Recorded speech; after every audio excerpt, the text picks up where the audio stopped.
On va passer tout de suite au débat du jour. Je vous préviens, c'est un débat qui va vous rendre complètement ouf. Gilles Verdez, je pense qu'il va partir en cacahuète parce que je pense que les chroniqueurs vont le défoncer. On va parler des grèves pendant les fêtes. On va notamment revenir sur les grèves qui menacent les prochaines fêtes et qui ont été proposées par l'organisation syndicale Sudrail à travers une lettre envoyée il y a quelques jours. Pour nous en parler, on va recevoir justement Éric Meyer, le secrétaire fédéral de Sudrail. Fédéral, bonsoir. Il va nous dire si ces grèves, il va tout nous dire sur ces grèves qui inquiètent déjà beaucoup de Français, parce que c'est les départs en vacances les plus importants. Là, et surtout l'année dernière, tout avait été bloqué. Les syndicats prennent-ils en otage les Français? Oui, non. Dites-le sans détour. C'est parti. Regardez. Merci, Clara. À un mois des vacances de Noël, une question est sur toutes les lèvres. Y aura-t-il des trains à Noël? Car si elle n'a pas encore été actée, une grève de la SNCF au moment des fêtes fait peser, comme l'an dernier, la menace d'une pagaille sur le réseau après une grève des contrôleurs. Je devais avoir mes petites filles pour Noël. Je vais me retrouver tout seul.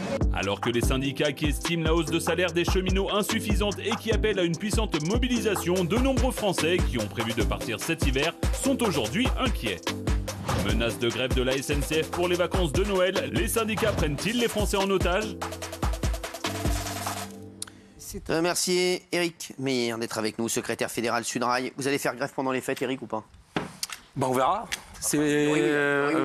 On verra. C'est la direction de la SNCF qui décidera. Moi, j'espère qu'à la fin du débat, il y aura plus de non que de oui. Vous demandez 400 € par mois. Oui. Et on ne trouve pas ça exagéré dans la situation actuelle de l'entreprise? Vous pensez qu'il y a une chance de les avoir? Parce que je pense que ça va être compliqué. Donc ça veut dire qu'il va y avoir grève cet hiver. Enfin, non, mais bon, il y a des négociations sérieuses à avoir. Ouais, mais voilà. Bon.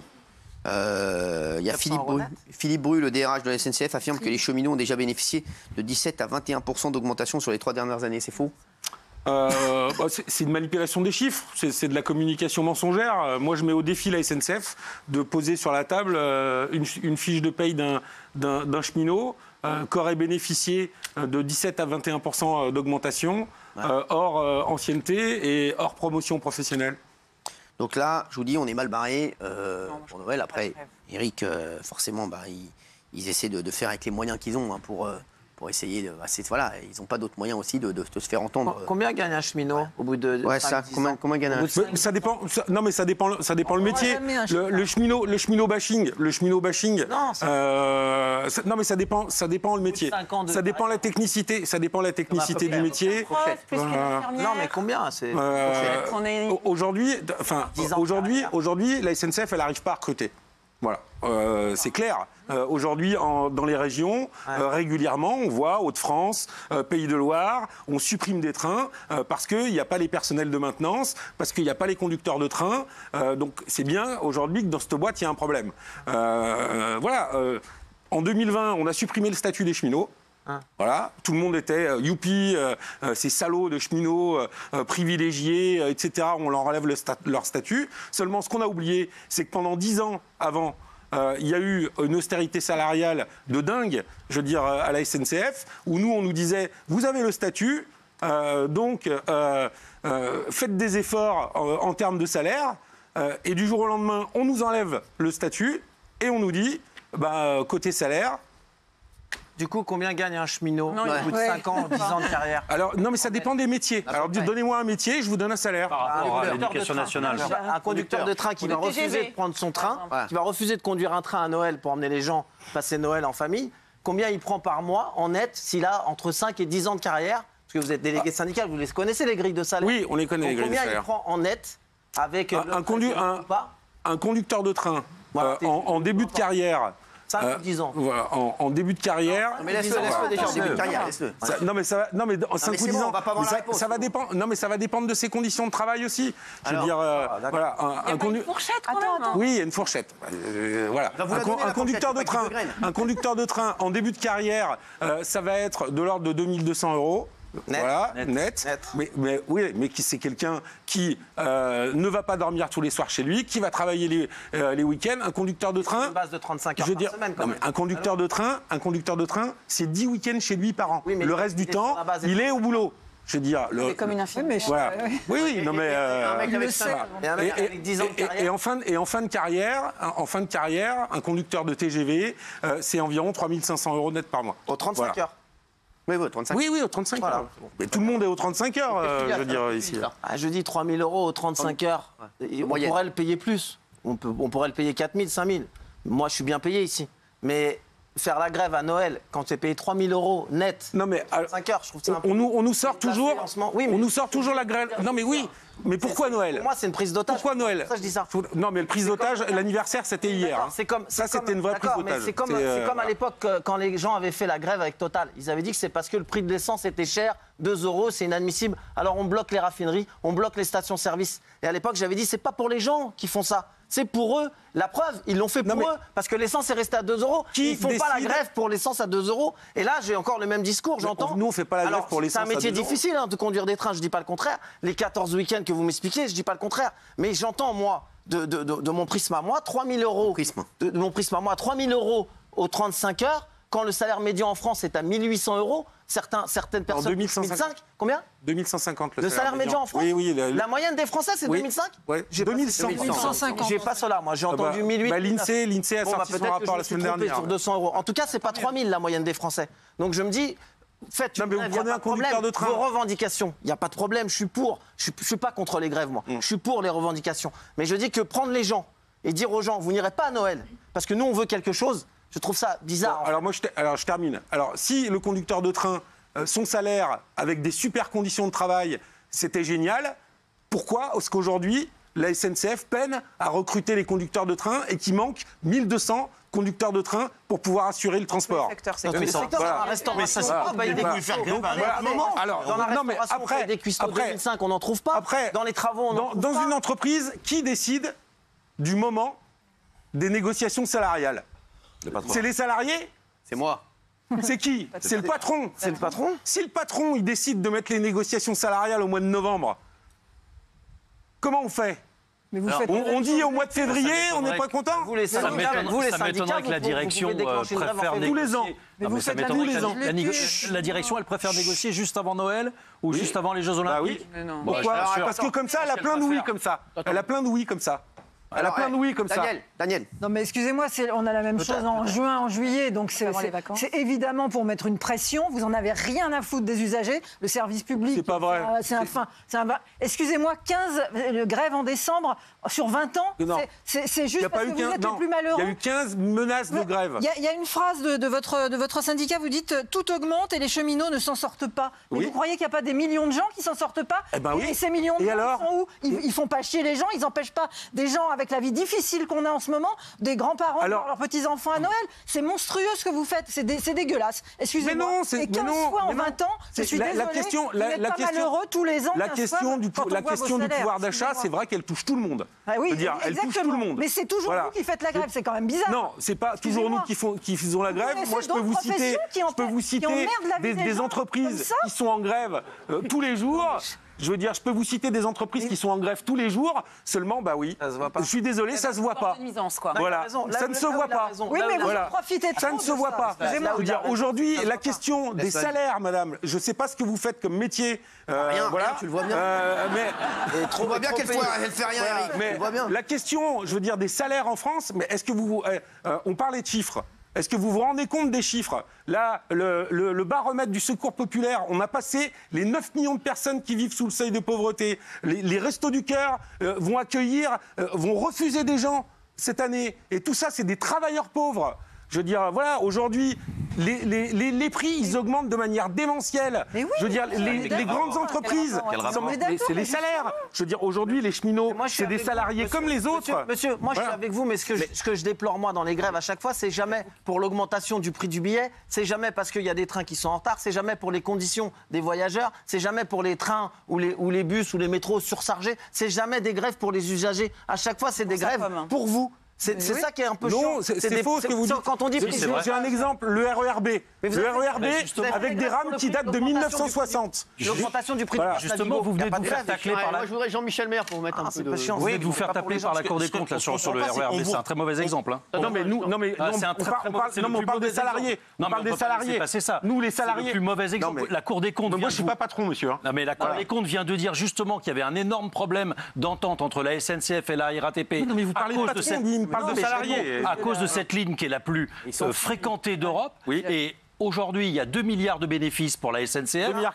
2,4 milliards, vous voulez en capter 700 millions pour votre augmentation. Oui. Alors que vous savez très bien que le gouvernement voudrait répercuter cet argent précisément sur l'amélioration des lignes.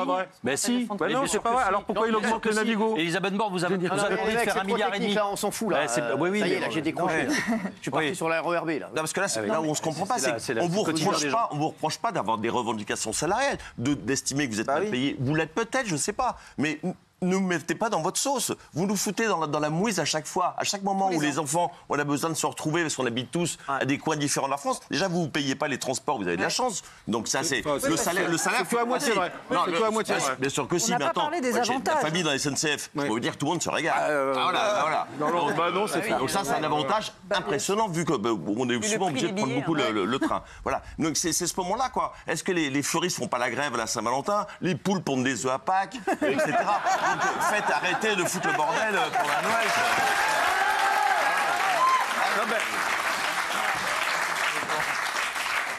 Après, il n'y a pas de problème. Si la direction de la SNCF et l'État mettent les négociations salariales à un autre moment, mais pourquoi systématiquement elles nous mettent les négociations? C'est pas le nôtre, ça.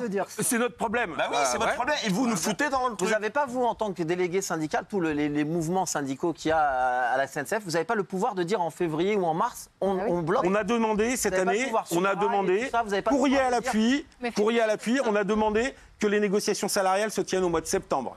La direction a refusé. Il y a quelqu'un qui vous défend. Bien sûr. Zen et Ongle. Non mais Gilles Verdez. Je trouve inadmissible mes collègues qui pensent uniquement à leur petit intérêt particulier de savoir où ils iront à Noël, alors que ces cheminots sont héroïques, ils font la grève pour tout le monde, ils nous conduisent, vous prenez pas le train, vous rigolez. Finir. Ils sont héroïques, ils nous conduisent. Plus personne ne veut faire leur métier, c'est hyper dur. Moi, je prends le train tous les jours, c'est la galère pour eux. Les conducteurs, les contrôleurs, les agents, c'est normal. La SNCF, 2,4 milliards de bénéfices, on veut rien leur redonner, mais ce sont nos héros, ces gens-là. Faites grève à Noël. Faites grève à Noël, je serai avec vous sur les piquets. Mais vous ne pensez qu'à vous, bande d'égoïstes. Mais c'est eux. Mais ces gens-là sont merveilleux. Bravo, monsieur. Bravo. Non, mais il ne faut pas être... C'est de la démagogie, c'est une honte. Pas du tout. C'est de la démagogie. Tout le monde est contre moi. C'est de la démagogie. Les 2,4 milliards. Je suis hué. Les 2,4 milliards, il faut les réinjecter dans l'amélioration des rames. Mais c'est pas ça qui se fera.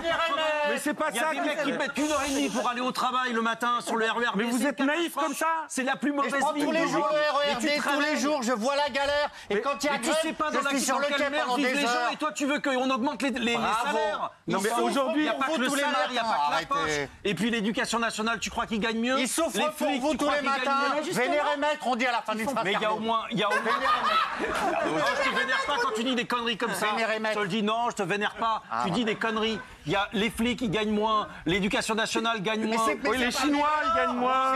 Je veux dire, moi, j'aimerais bien qu'ils soient tous à 5 000 € net par mois. Ce serait formidable. Non, mais aujourd'hui, il n'y a que vous qui n'avez pas de problème de salaire. De l'inflation. Mais c'est facile de dire, je suis avec vous et à Noël, je serai sur le quai. Non, enfin, arrête. Parce que toi, tu te changeras ton billet. Il n'y a pas de problème. En revanche, les gens qui sont là, qui ont des petits salaires, eux, ils ne changeront pas. Tu sais ce qu'ils se passera? Eh ben, ils ne pourront pas partir. Aujourd'hui, arrêtez d'être caricatural. Des problèmes de salaire. Et aujourd'hui, ça traverse toute la société. Aujourd'hui, votre discours, vous n'avez peut-être pas de problème de salaire. Aujourd'hui, les salariés, ils en ont. On est bien d'accord. Les salariés, ils en ont. Tout le monde le dit. C'est pour ça que je dis tous les baromètres le disent. Voilà, les salaires se tassent. Les salaires se tassent. Le salarié, les métiers utiles, vous les avez cités, eux aussi. Il leur faut des augmentations de salaire. Il y a plein de gens qui disent que vous ne payez pas votre billet, ni votre famille. Le préavis de grève de Noël, il n'est pas tombé. Aujourd'hui, on parle de quoi? On parle d'un courrier. On parle d'un courrier. Parce que on parle d'un courrier. On parle d'un courrier. Il ne fera jamais rien pour toi, lui. Ça, j'avais bien compris. Voilà, là, je suis Eric, je connais mon Eric. Oui, ça, j'avais bien compris. Non, mais alors, il y a des gens qui disent aussi, vous oubliez tous les avantages sociaux. Lesquels?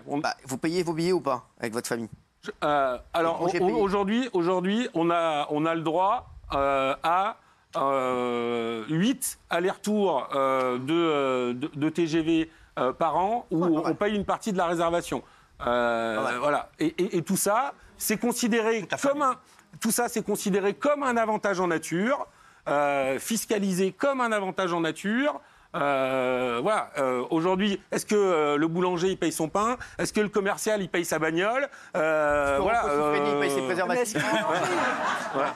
Non. Est-ce que le boulanger il emmerde le monde? Mais comme vous avez un fort pouvoir de nuisance et que l'année dernière ça a été absolument cataclysmique, est-ce que vous pouvez pas dire à la direction, ok, nous on veut bien négocier, mais Noël on laisse les Français tranquilles, on bouge pas, on fait ça en janvier. Voilà. Alors moi j'étais à la réunion de négociation annuelle. La position de la direction, c'était vous signez, on vous donne ça.